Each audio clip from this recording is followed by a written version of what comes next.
Hey guys, Baphomet here. I have this question that I really want to ask. Have you ever stood at a crossroads? One path clearly easy, the other is frighteningly hard, and felt an invisible force nudging you towards the easier choice? Think about it. Why does this happen? We've all been there, right? In school and in friendships. Hell, even in choosing what to eat. It's like there's a little voice in our heads that whisper, just take the easy way out. Let me tell you a story. There was this guy, let's call him Aiden. Aiden was a really smart guy, but he had this crippling fear of failure. So what did he do? He always chose the safest path, the easiest way with the least challenging task. Aiden believed that avoiding failure was the same as being successful. But here's the twist. By choosing only the easy stuff, he never really tested his limits. He never knew how far he could have gone. And this, my friends, is a classic case of weaknesses steering the wheel of life. Now you might be wondering, what's this all about? Why am I here telling you about this? Well, today I'm here to talk about something we've all felt, but rarely discussed in the open. Weakness. But not just any weakness. I'm here to talk about the kind of weakness that creeps up silently and before you know it, starts making choices for you.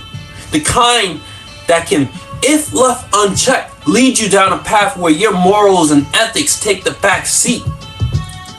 So let's have a deep dive into this, shall we? Let's explore why and how weakness corrupts and what we can do about it. What exactly do we mean when we say weaknesses? Is it just the inability to bench press a certain way? Or is it the temptation to devour a whole chocolate cake in one sitting? Not quite. In the grand tapestry of our lives, weakness manifests in many forms. Emotional, physical, moral, and intellectual. Each one is a unique shade of vulnerability. Emotional weakness isn't just about crying during a sad movie. It's about those moments when our emotions cloud our judgment, leading us to make decisions we might regret later. It's about fear, it's about insecurity, and sometimes it is about the desperate need for acceptance. Now think about this. Have you never felt this way? Aren't these feelings all too familiar? The intense desire to fit in, to be liked, and to avoid confrontation. Then there are moral weakness. Like, this one's tricky, but it's about knowing what's right, but not having the courage to do it. It's about the little compromises we make with ourselves, telling ourselves, just this once, no one's watching, no one's ever gonna know. It's about letting temptation, fear, dictate our actions, often at the cost of our own values. Intellectual weakness, on the other hand, is about the laziness in our thoughts. It's about accepting things at face value without questioning. In an age flooded with information, it's about passive acceptance of ideas without critical thinking. Why does this all matter? Why should we even care about these weaknesses? Here's why. Every decision we make, every action we take is influenced to some extent by these weaknesses. And when we let them take the driver's seat, we often end up on roads we've never intended to travel. Roads that lead us away from who we really are and who we want to be. But how exactly do these weaknesses corrupt us? How do they transform from mere vulnerabilities to catalysts for moral decay? Let's venture into a bit of a darker territory now. The corruption of our morals and ethics. When we talk about corruption here, it is not just in the grand sense of scandals and crimes. It's about those little moments of compromise, those tiny slips that might seem insignificant but add up over time. Picture this. You're given a choice to cheat on a test. It's easy. There's a slim chance of getting caught. Emotional weakness whispers, it's just this once. Everyone does it. Moral weakness rationalizes, I need a good grade to succeed. Intellectual weakness chimes in, it's not like I'm hurting anyone. This is where weakness corrupts. It's a slippery slope, and once you start sliding, it's hard to stop. Let's talk about the allure of the ends justify the means. How often have we heard this phrase used to excuse sketchy behavior? It's a seductive thought, right? Isn't it? If the end goal is good, a little deviation from the moral path seems right. Wrong. This is where moral weakness plays its dirtiest trick, making us believe that our noble end goal somehow purifies our dubious means. But here's the kicker. The more we give in to these weaknesses, the more they grow. It's like feeding a greedy monster that's never satisfied. Today it's cheating on a test. Tomorrow it's lying to a friend.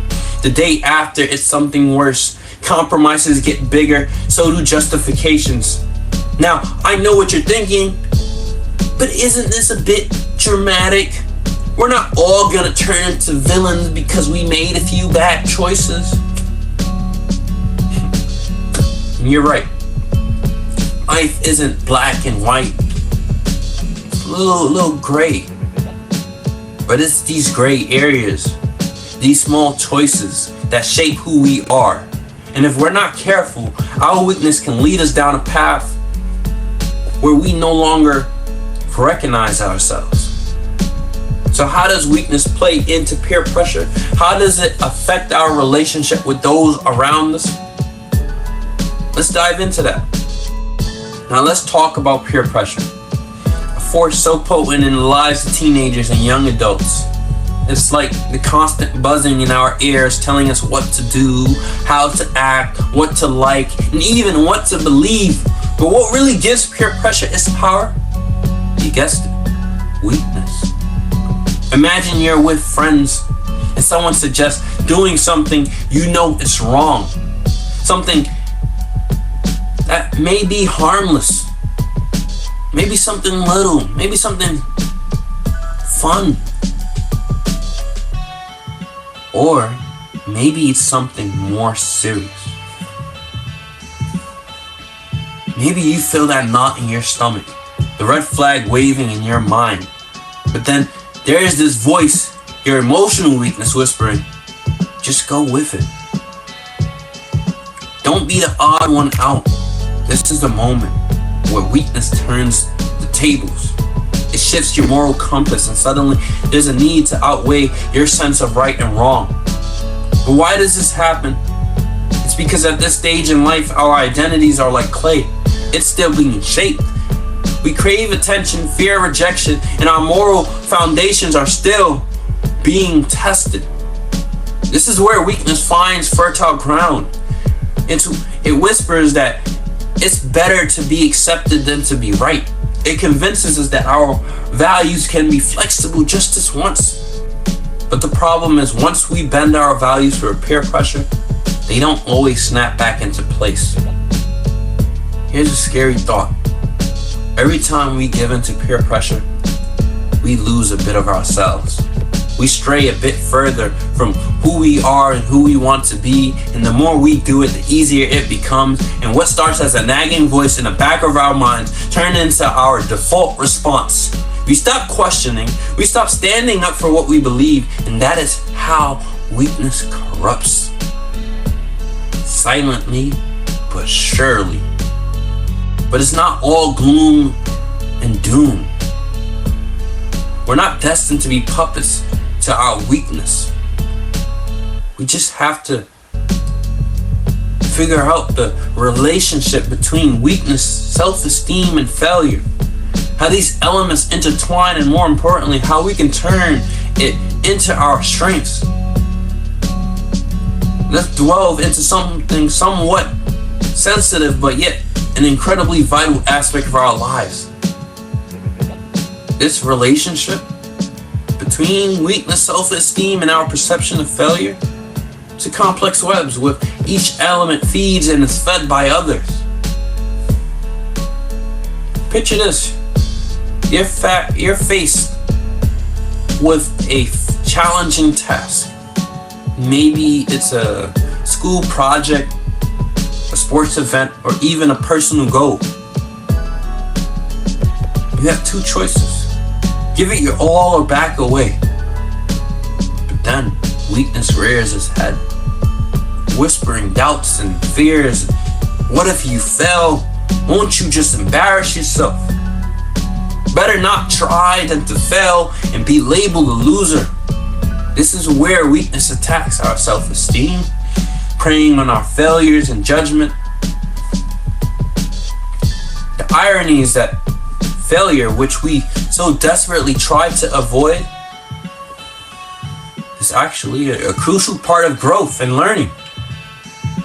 But weakness distorts our fear of failure and our understanding of it, making us see it as something monstrous, something to be ashamed of. This fear of failure can lead us to making choices that are safe but unfulfilling, or worse, choices that go against our values just to avoid the risk of failure.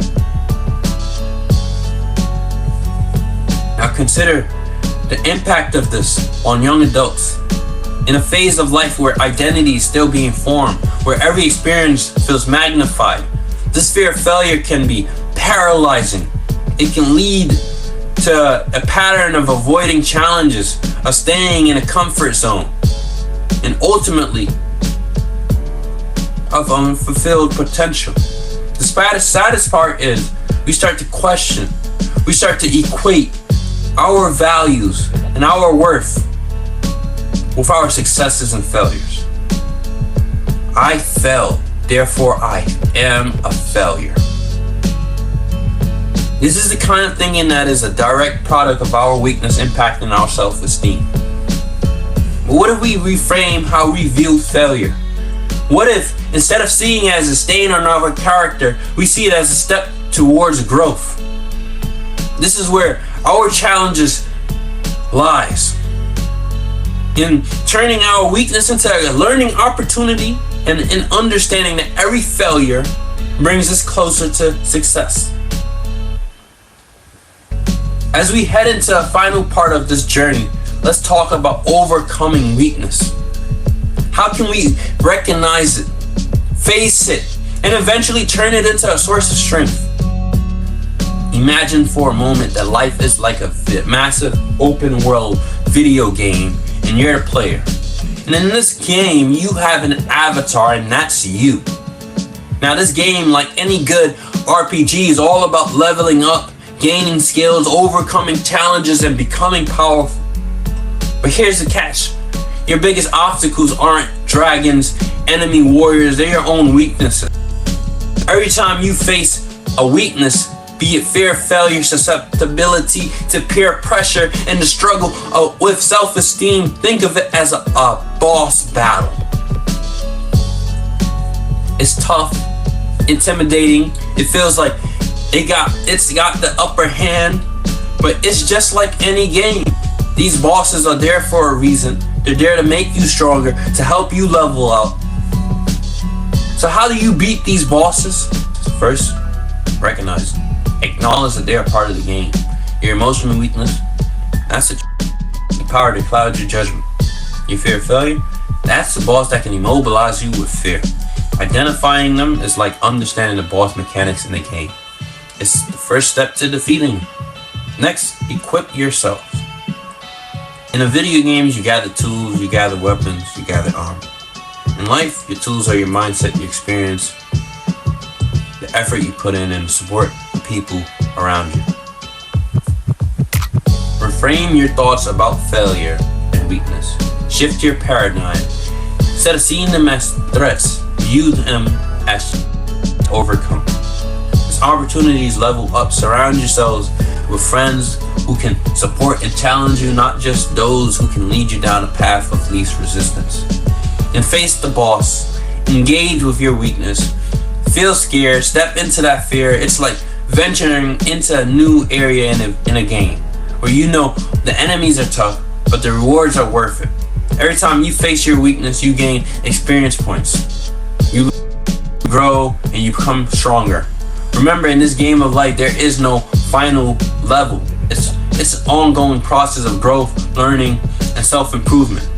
You'll face many bosses, some more than once, but each battle is an opportunity to become a better version of yourself, to level up in the most important game you'll ever play. So here, at the end of our journey, or perhaps it's just the beginning, we'll explore the maze of weakness, how it could lead us astray, morals, cloud our judgment, but more importantly, we've seen that weakness, like any great video game boss, is not invincible. It's something we can face, challenge, overcome. Remember, in this game of life, your weaknesses are not your final boss. They're simply the challenges that help you level up, gain experience, become a stronger, more resilient player. Each time you confront a weakness, whether it is the fear of failure, emotional vulnerability, or the pull of peer pressure, you are taking a step towards a better version of yourself. Life isn't about avoiding these battles. It's about facing them head on. It's about learning from each encounter and using that knowledge to move forward. Won't always be easy. There will be setbacks, respawn moments. That's just a part of the game. Each step back is a chance to try again with more knowledge and experience than before. So as you leave here today, think of yourself as the hero of your own life game. Embrace your challenges, face your weaknesses, and remember that every battle you fight is an opportunity to level up. You have the strength, the courage, the power to turn your weaknesses into your greatest victories. Life is a game waiting for you. Are you ready to play?